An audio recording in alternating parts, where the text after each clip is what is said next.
नमस्कार, मैं हूं आपके साथ दिव्या तिवारी। क्या आपने किसी पुराने शहर का नाम बरन सुना है? बरन मतलब ऊंचा नगर। चलिए आपको एक और हिंट दिए देते हैं। पहले इस शहर की स्थापना राजा अहिबरन ने की थी, लेकिन बरन के बाद इस शहर का नाम बुलंदशहर के नाम से मशहूर हुआ। तो आज बुलंदशहर पहुंच चुकी है वोट युद्ध की टीम।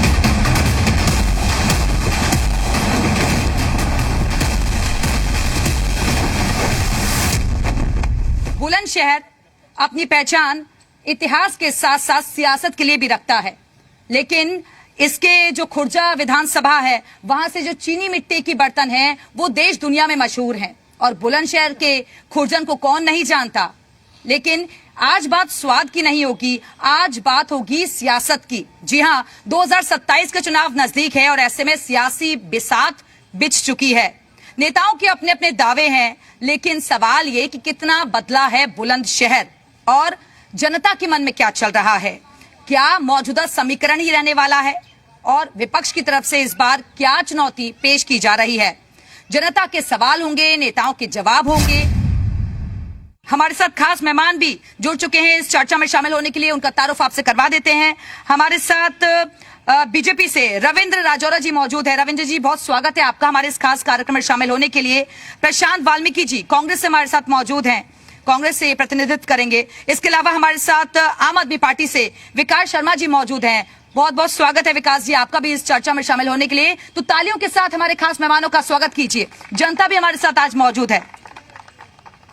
चलिए, सबसे पहला सवाल मेरा रविंद्र जी आपके साथ ही है। क्या बदला है इन 5 सालों में बुलंदशहर में?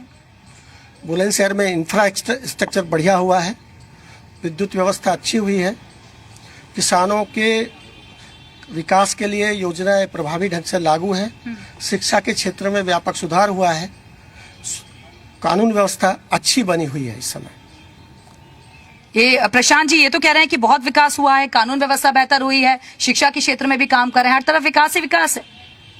विकास के नाम पर बस ढकोसलेबाजी है। अभी आप देखेंगे नगर के अंदर कई सड़क ऐसी हैं जिसमें गड्ढे गड्ढे हैं, सड़क नहीं है। अभी आए दिन आपने देखा था, इसी महीने में जो है एक बहुत बड़ा हादसा हुआ। नगर पालिका द्वारा जो है यहाँ साफ सफाई का एक मसला था, नाले साफ नहीं हो पा रहे थे, पैसे जो है डीजल में और ट्रकों में वो खर्च हो रहे हैं, कागजों में कार्रवाई चल रही है, परंतु सच्चाई में नाले साफ नहीं हुए थे। इस वजह से जल भराव हो गया और एक 13 साल की बच्ची जो है वो पानी में डूबकर काली नदी में पहुंच गई और वो 3 दिन बाद उसकी बॉडी मिली। ऐसे कई सारी चीज़ें हैं जो यहाँ पर अभी नहीं है। तो सब जगह भ्रष्टाचार है। स्कूल आप देखिए, हजारों स्कूल बंद हो चुके हैं, टीचरों की कमी है, नौकरियों की कमी है। आज जितने बच्चे हैं वो अब आगे के भविष्य के लिए परेशान हैं। जैन जी, बहुत से ऐसे बच्चे हैं यहाँ पर जो है रोज दौड़ लगा रहे हैं भर्ती के लिए, उनके पेपर लीक होते जा रहे हैं और तमाम ऐसे मुद्दे हैं। युवाओं का बड़ा मुद्दा है इस बार के चुनाव में भी। विकास जी आपके पास आती हूँ। आम आदमी पार्टी कहाँ है यूपी में? यूपी में आम आदमी पार्टी पूरी तरह से संघर्ष कर रही है और उसके लिए संघर्ष कर रही है जो जनता के संघर्ष है। हम शिक्षा पर, स्वास्थ्य पर, बिजली पानी पर, आज भी जो प्रदेश और देश की हालत है उसको लेकर जनता के साथ में है। जहां तक हम बुलंदशहर की बात करें, हाल बिल्कुल बेहाल है। जैसा अभी बताया गया, सड़कों का हाल आप किसी भी सड़क पर, जिस रोड से आप दिल्ली से आए होंगे और बुलंदशहर तक आएंगे, गड्ढे गड्ढे मिलेंगे आपको। एक इतना बड़ा हादसा अभी नगर पालिका में हुआ कि 12-13 साल की बच्ची एक गड्ढे में गिर गई और नगर पालिका ने उस पर कोई संज्ञान नहीं लिया, बस एक भागा दौड़ी। अब हालत तो ये है कि जनप्रतिनिधियों में एक आध को तो मैं कह नहीं सकता, यहाँ 7 विधानसभाओं में भाजपा की सरकार है, भाजपा के विधायक हैं, एक आधी शायद कोई उसके घर तक भी पहुंचा हो। अदरवाइज संवेदनशील ये भारतीय जनता पार्टी के लोग हैं। अस्पताल यहाँ पर एक बना, मेडिकल कॉलेज के नाम पर बना हुआ है, जहाँ टेक्नीशियन गायब हैं, जहाँ डॉक्टर गायब हैं। मिठ्ठेपुर में अभी कल आप देखिए 15 अगस्त के दिन कुछ लोगों ने 15 अगस्त बनाने की कोशिश की, उसमें साफ सफाई की के लिए प्रयास किया, उस पर भी जो वहाँ का जो प्रधानाचार्य है उसने वहाँ 15 अगस्त बनाने नहीं दिया। ठीक है, आपके सवाल का जवाब आगे मैं लूंगी रविंद्र जी आपसे, लेकिन जनता भी हमारे बीच मौजूद है। आप बताइए ना, बुलंदशहर में लगता है विकास हुआ है? मैं बताऊंगा, इनका विकास जो है इतना हुआ, जितने बीजेपी के नेता हैं सबका विकास हुआ, बाद में सिवाय जनता छोड़ के।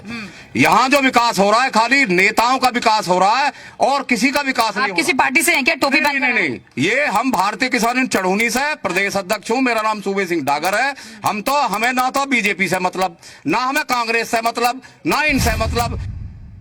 हमें किसी राजनीतिक पार्टी से कोई लेना देना नहीं है, परंतु हमें तो अपने आप से लेना। किसान कहाँ है आज? इन्होंने किसान सारा बर्बाद कर दिया।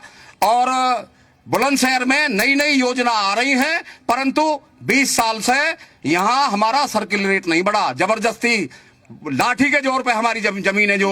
रविंद्र जी जवाब दीजिए। वो कह रहे हैं कि भाई किसानों के लिए आपकी सरकार ने तो कुछ नहीं किया, आप लोग कहते हैं हम किसानों के मुद्दे उठाते हैं। जी, अभी अध्यक्ष जी भूल गए हैं कि यहाँ पन्नी जी शुगर मिल इस समय चालू है, और जब बसपा की गवर्नमेंट थी तो वो मिल बिक गई थी, बंद पड़ी थी, और सभी संभावना समाप्त हो गई थी कि मिल कभी चलेगी भी। जब हमारी सरकार आई, सबसे पहले इस मिल को चलाने का हमने काम किया। आज वो मिल काम कर रही है और भुगतान चल रहा है, पहली चीज। दूसरी बात, किसान का गन्ना मिल तक ठीक से पहुंचे, उसके लिए रोड की व्यवस्था। आप इस सर्वे के आज के बाद आप गांव में जाइए, सड़कें बनी पड़ी है, बम्बे की पटरी तक पक्की बनी हुई है। मैं भी गांव से रहने वाला। कई जगह मैं भी खुद ग्राउंड रिपोर्टिंग करने के लिए गई, वहां लोगों ने बोला कि भाई खाद नहीं मिल पा रही है, किसानों तक पैसा नहीं आ रहा है। जी, खाद का जहां तक विषय है, हाँ। खाद आप सब जानते हैं कि इस समय यूक्रेन रूस का युद्ध चल रहा है, ईरान अमेरिका का युद्ध चल रहा है, और जो खाद है वो हमारे यहाँ सब आयात होता है। जब पूरी दुनिया पर संकट है, तो ऐसा नहीं हो सकता कि उसका प्रभाव भारत पे नहीं पड़ेगा। हमारी सरकार में अधिकारियों के खिलाफ एफआईआर की और उनको जेल भी भेजा। प्रशांत जी, एक्शन भी होता है, कहीं दिक्कतें आई, कमियां हुई तो एक्शन भी होता है। मैडम, किसानों की लाइन लगी हुई है, खाद के भंडारों कहीं नहीं है, दिक्कतें बहुत ज्यादा है। डीएपी इन्होंने जो 50 किलो कटा था वो 45 किलो कर दिया, जो 40 किलो कर दिया, अब 5 और घटा दिया। देखिए किसान बता रहे हैं खुद। और जो रेट पहले 400 रुपए का था यूपी गवर्नमेंट में, आज वो 1200 से भी ऊपर कूद रहा है। बेइंतहा किसानों के साथ जो है बेईमानी इनकी है। बहुत सारे आम लोग भी हैं, आप भी बताइए, क्या वाकई में बुलंदशहर बदला है? आपके मुद्दे क्या हैं? किस आधार पर इस बार वोट करेंगे? आप एलिजिबल हैं इस बार? जी जी एलिजिबल हूँ। मेरा मुद्दा है फार्मेसी को लेकर। जैसा कि अभी सर ने कहा कि फार्मेसी में विकास हो रहा है, हाँ। फार्मेसी में यहाँ कोई विकास नहीं है। फार्मेसी में जितने भी फार्मासिस्ट एलिजिबल है, उनके बजाय यहाँ पे 5-5 हजार रुपए में फार्मेसी में वैसे ही लोग रखे जा रहे हैं। तो क्या उनको नॉलेज है उस चीज की? तो ये मेरा मुद्दा है। सबसे बड़ा मुद्दा है यहाँ पे कि डीएपी खाद, क्योंकि जो किसान है वो सिर्फ खाद के ऊपर ही निर्भर है, और जो उर्वरक हैं वो मिलने में मैं एक जनसेवा केंद्र चलाता हूँ, मैं फेस करता हूँ कि बहुत सारे किसान हैं उनको उर्वरक नहीं मिल पा रहे हैं।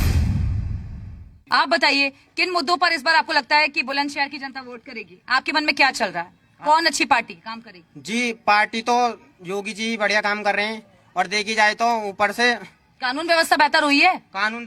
कानून तो बहुत बढ़िया है। कानून के देखे जाए तो वैसे बुलंदशहर के अंदर आप सड़क हादसा ही देख लिया आप, मतलब यहाँ से अगर वो भैया ने बात बोली जैसे मतलब अस्पताल तक एक लेडीज जाए प्रेग्नेंट हो, मतलब उसको ट्रेन में जाए, उसमें इतने गड्ढे हैं कि वहां तक पहुंचते पहुंचते ही मतलब दिक्कत में बन जाएगी वो लेडीज। आप भी मानते हैं गड्ढों की बहुत बड़ी समस्या है यहाँ पर? ठीक है, आप बताइए, आपको लगता है बदलाव आया है? बदलाव हुआ है, लेकिन मेरा जो बेसिक मुद्दा है, बेसिक मुद्दा ये है मेरा कि अगर शिक्षित नेता चुना जाए तो वो युवाओं के लिए, किसानों के लिए और भी जो लोग हैं उनके लिए अच्छा कार्य कर सकता है। क्योंकि जब एजुकेशन ही नहीं होगी तो फिर सोचने और समझने की शक्ति छीड़ हो जाती है। रविंद्र जी, बीजेपी जो है ये बात करती है हम शिक्षा पर फोकस करें, युवाओं पर फोकस करें, और इस बार तो जो हाल फिलहाल में हमने देखा सिनेरियो बना दिल्ली में भी, उसके बाद आपके जहन में भी है कि युवाओं के लिए आगे कुछ करना है? जी, युवा हमारी प्राथमिकता है, किसान हमारी प्राथमिकता है, और देश की सुरक्षा हमारी प्राथमिकता। लगातार हम उस पर वर्क भी कर रहे हैं। जहां तक शिक्षा की बात है, 2014 से 2026 तक 578 विश्वविद्यालय इस देश में बने। 578 रिकॉर्ड है। कितना बड़ा 500 गूगल डालिए, देखिए गूगल डालिए, अभी सत्य देखिए, झूठ अभी गूगल डालो ना, अरे रिकॉर्ड आप उपलब्ध है। 500 स्कूल के अंदर बंद हो गए, प्राथमिक विद्यालय बंद हो गए। देखिए अब प्राथमिक विद्यालय, आपने बहुत अच्छी बात कही, प्राथमिक विद्यालय। आज प्राथमिक विद्यालय इंफ्रास्ट्रक्चर अच्छा हुआ, 1,35,00,000 शिक्षकों की भर्ती हुई, लेकिन पब्लिक स्कूलों का जो मोह है लोगों में, जनता में, नर्सरी स्कूलों का जो मोह है, वो समाज उससे नहीं निकल पा रहा है। योग्य शिक्षक बिना शिक्षा विद्यार्थी के विद्यालय में बैठा है, जो कंपनी से टॉपर पाया कह रहा है, जो प्राथमिक विद्यालय का अध्यापक है, जो टॉपर है, वो 5 विद्यार्थियों के साथ बैठा है। प्राइमरी स्कूल में जहाँ कोई व्यवस्था नहीं है, वहाँ सैकड़ों की संख्या है। प्राइमरी शिक्षा का इतना बुरा हाल है कि उसका का तो वर्णन किया ही नहीं जा सकता। 500 स्कूल खुद योगी जी के गोरखपुर लोकसभा क्षेत्र में बंद हो गए, तो आप अंदाजा लगा सकते हैं प्राथमिक शिक्षा की हालत क्या है। और सबसे बड़ी बात यह है कि जितनी बातें कर रहे हैं ये लोग, ये सब ढकोसलेबाजी है। ऊपर से नीचे तक भ्रष्टाचार, आकंठ भ्रष्टाचार में डूबी हुई पार्टी। ठीक है प्रशांत जी, कांग्रेस के क्या मुद्दे हैं इस बार? किससे है आपका मुकाबला? गठबंधन तो करेंगे ना समाजवादी पार्टी के साथ? हमारा गठबंधन है समाजवादी पार्टी से, और जनता के हित में सरकार बनने के बाद कार्य किए जाएंगे। गरीब, शोषित, वंचित जितने भी लोग हैं उनके बारे में हमारी सरकार जो है मैनिफेस्टो लेकर आ रही है। यहाँ तक कि सोचकर समाज जो नहीं, लेकिन यूपी में तो स्थिति अलग रहती है ना। यहाँ तो बड़ा भाई आपका समाजवादी पार्टी ही है, छोटा भाई मंजूर है। बिल्कुल है, कोई बात नहीं। जगह जगह पे परिस्थिति अलग होती है। लोकसभा में परिस्थिति कुछ और थी। कितनी सीटें मांगेंगे? ये तो जो हाईकमान के नेता हैं उनके विषय की बात है कि वो कितनी सीटें मांग रहे हैं। लेकिन बीजेपी तो आप लोगों को अपने कंपटीशन में लेती नहीं। वो कहती है कि भाई हमारा तो कोई मुकाबला ही नहीं किसी पार्टी से। अगर वो कंपटीशन नहीं मानते तो आज जो है वो आज उसका जो है सत्र चला तो उसमें बैठे नहीं गृह मंत्री, नहीं प्रधानमंत्री। राहुल गांधी से डर रहे हैं, राहुल गांधी के सामने डिबेट करने में डरते हैं। जहाँ तक प्राइमरी स्कूल की वाली बात है, जो हल्ला करते हैं उन्हीं के बच्चे प्राइमरी नहीं पढ़ते, उनके बच्चे पढ़ते हैं कॉन्वेंट में, वो यहाँ आकर हल्ला करते हैं। प्राइमरी स्कूल कैसे चलेंगे? सरकार की तरफ से मेरे ख्याल से तो कोई कमी है नहीं। तनख्वाह देते हैं, तनख्वाह दे रहे हैं, अपॉइंटमेंट हो रहे हैं सारे कार्य में, इनके बच्चे नहीं पढ़ते हुआ कैसे पढ़ाएंगे? मेरा नाम पंकज अग्रवाल है, मैं जिला अध्यक्ष हूँ भारतीय उद्योग व्यापार मंडल से। 2000 व्यापारियों के लिए हो रहा है काम। हाँ, व्यापारी। मैं वही बताना चाह रहा हूँ आपके चैनल के माध्यम से पत्रकार साहब, 2017 से पहले भी सरकार थी यूपी में, 2017 से के बाद भी सरकार है। 2017 से पहले पुलिस प्रशासन क्यों काम नहीं करता था? 2017 के बाद में पुलिस प्रशासन क्या अलर्ट हो गया? आज वही गुंडा माफिया भी 2017 से पहले थे, वो 2017 के बाद में कहाँ है? हमारे व्यापारी के पास जेल से चिट्ठी आया करती थी, शोक प्रकट होता था, शोक, रंगदारी मांगी जाती थी, माफिया राज खत्म हो। हाँ, गुंडा एक्ट, गुंडा टैक्स है ना, गुंडा टैक्स व्यापारी से मांगा जाता था, 2 लाख 5 लाख मांगे जाते थे। आप पूछो ना शहर में घर घर जाके, जो चिट्ठियां मांगी जाती थी, आज बदमाशों गुंडों से मुक्त हो गया। आज व्यापारी दुकान पर पैसे गिन रहा है, उसे छीनने वाला नहीं है, देखने वाला नहीं है। वो कह रहे कानून व्यवस्था बेहतर हुई है, व्यापारियों के लिए भी अच्छा माहौल है। जी ऐसा ही हुआ है। 2017 के बाद प्रशासन बहुत अलर्ट हुआ है, उसके जो है सजगता ही है, और लगातार प्रशासन ने अपने भूमाफियाओं को और जी माफियाओं को खत्म करने का काम किया, जो आज भी जारी है। अब दूर दूर तक बेटी हो, बहन हो, माता हो, सबकी सुरक्षा है। आज जो है हर बच्चा, हर बूढ़ा, हर जवान यही है, उसी की मांग है भाजपा आए दोबारा। आपको क्या लगता है क्या और बेहतर होना चाहिए युवाओं के लिए? जी बुलंदशहर हमारा बहुत अच्छा है। और ये लोग कह रहे हैं कि 2017 से पहले बीजेपी थी और 2014 के बाद 2014 में बीजेपी नहीं थी, जब अखिलेश की सरकार ने हमारे बुलंदशहर के अंदर बहुत बुरा करा था। अच्छी है ना, ऊपरकोट, हमारे बुलंदशहर ऊपरकोट पर वहाँ पर बहुत गंदा होता था। आज इस टाइम आगे ये कह रहे हैं कि अखिलेश की सरकार आ जाए। अखिलेश सरकार कैसे आ जाए? अखिलेश सरकार तो बहुत बुरी है। अखिलेश सरकार तो नो कह रहा है कि अब हमारी सरकार बन दो, इलेक्शन ही खत्म कर देंगे। ये कैसे हो जाएगा? हमारे योगी जी प्रधानमंत्री बन जाए, आपका अखिलेश खत्म हो जाएगा। माहौल बेहतर हुआ है, कानून व्यवस्था अच्छी, माहौल बहुत अच्छा हुआ है। योगी जी बनने चाहिए, बहुत अच्छे काम। योगी जी आनी चाहिए दोबारा, योगी जी आने चाहिए, योगी जी आनी चाहिए, योगी जी आने चाहिए। योगी जी अच्छा काम कर रहे हैं। जी अच्छा काम कर रहे हैं, बहुत अच्छा काम। आपका नाम? मेरा अजीत कुमार सक्सेना, एडवोकेट। ठीक है, एडवोकेट बताइए, आप बुलंदशहर में बदलाव हुआ है, कौन अच्छा काम कर रहा है? बीजेपी की सरकार आने चाहिए दोबारा? जी जी, बुलंदशहर में बहुत बड़ा बदलाव हुआ है। ये बुलंदशहर जो जाना जाता था कि किसी क्षेत्र में पीछे है, लेकिन अब जाना जा रहा है कि हर क्षेत्र में ये आगे है।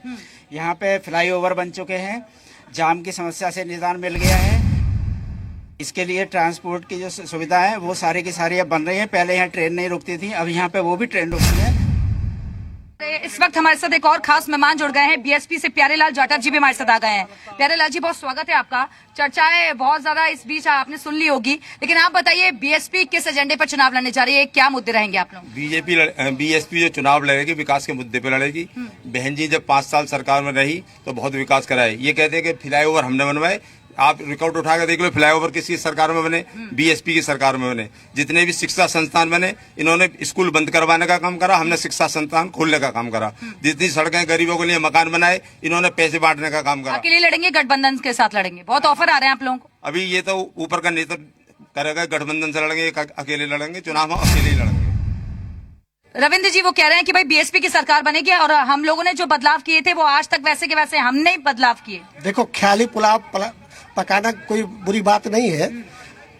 मायावती जी की व्यवस्था को इस प्रदेश की जनता पहले देख चुकी है। किस कदर भ्रष्टाचार था, किस कदर तानाशाही थी, वो सब देख चुकी है।